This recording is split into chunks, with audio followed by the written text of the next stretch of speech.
Alors, je suis en recherche de la source qui capte pour Cancaïman. On m'a dit c'est facile, il suffit de suivre le sentier. Le sentier au milieu des gros arbres. Mais oui, ce sentier est assez incertain. Est assez incertain. Mais enfin, si on le perd par moment, on le retrouve ensuite. Voilà. Alors, dans la famille Scolar, Cancaïman, c'est Scolar, c'est monsieur et madame Scolar qui sont arrivés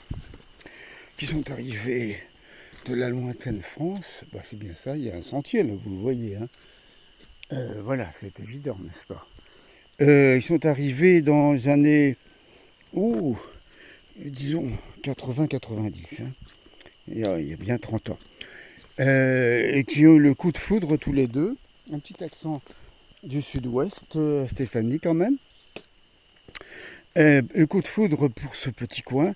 Ils ont pris cette petite surface qui était abandonnée, qui avait été servie sur la piste de Caux, hein, à 50 km au sud-est de Cayenne, qui était un passage de colibri trop rapide. Bon, qui a été utilisé à un moment par le BRGM, Bureau des recherches géologiques et minières, pour des sondages, chercher à voir ce qu'il y a sur la montagne, en particulier des gisements de bauxite. Heureusement, ils ont abandonné.